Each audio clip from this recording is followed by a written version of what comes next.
Hi, this is Heinz. It's August of 2014, and the Premier League season starting in a few days, so I'm just going to do a quick league overview to see where I think the teams are going to finish in the league this year. So at the first spot, I think Chelsea is going to win the league.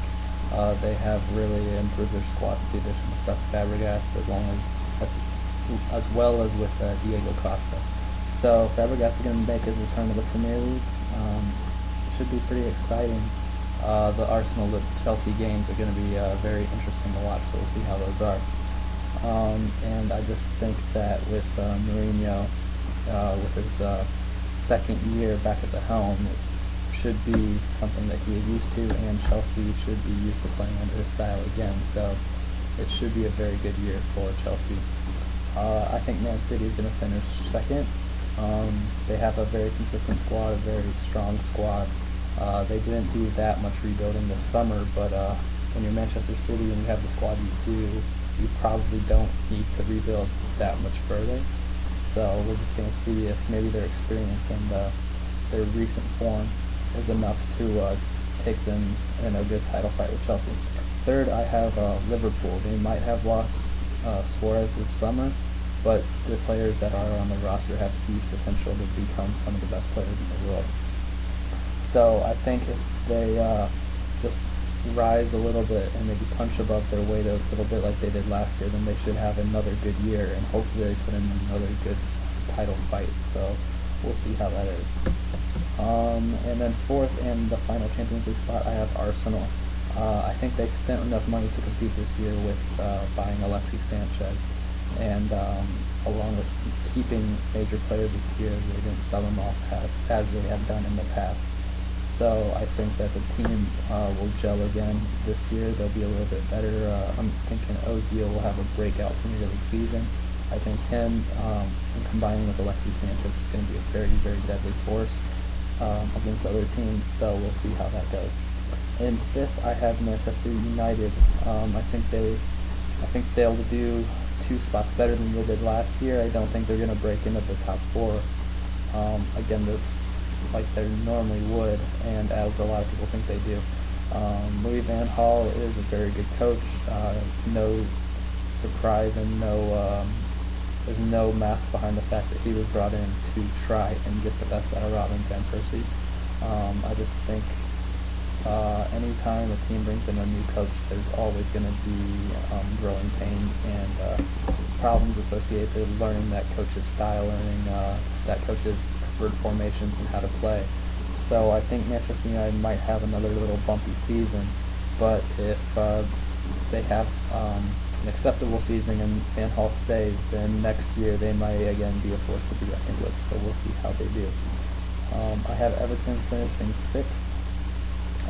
Their starting 11 this year is probably going to be close to exact as the starting 11 last year. The only business they did in the summer was give a few players some contracts, make some of their loans permanent acquisitions. Lukaku, they spent $28 million on.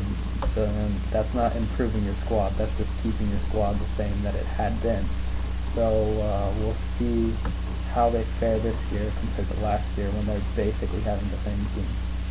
And then I have Spurs coming in 7th. They have a new coach in Pochettino from Southampton, so we'll see how he can do when it comes to motivating his players.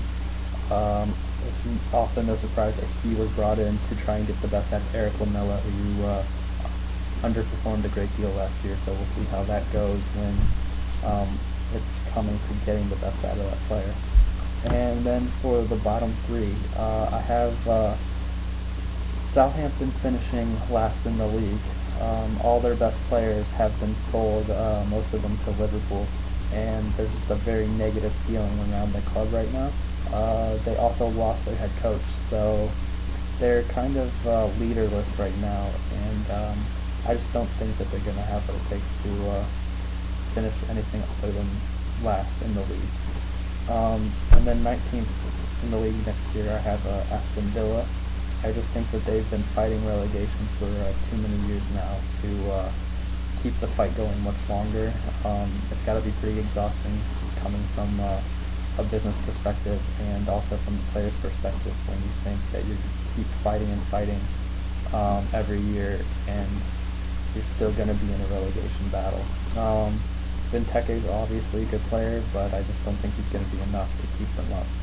And then the last relegation spot, I think Burnley is going to go back down. They got promoted this year, but all reports are saying that they've been spending their money on the wrong things. They've been spending their money on improving their stadium, on marketing, on getting their branding set to go for the Premier League, which might be really great and everything, but you should probably make sure that you have the players and the personnel on the field to make it so that branding and all of the investments into the stadium are worth it in the long run. So I think their short-term goals and their long-term goals are a little bit flip-flopped. So I think they're probably just not going to be able to make it in the league, and they'll find it very, very hard to compete. I think at the top it's going to be a really, really tight race again this year, except this time I think it's going to be between Chelsea and Manchester City. I think those two will just take it down to the wire, and probably Mourinho's coaching tactics might be the thing that edges them out in the end this year. And then I think for the fourth spot in the Champions League spots, I think it's going to be a tight race between Liverpool, Arsenal, and Manchester United. I don't think Manchester United's going to be that far out of those Champions League spots. It's not going to be kind of like the punching bag they were last year when they were playing the big teams. I think that they really are going to put in a good shout this year. I just think that Liverpool and Arsenal may be a little bit too strong at this time. So I'm really excited for the season to start. We'll see how things go.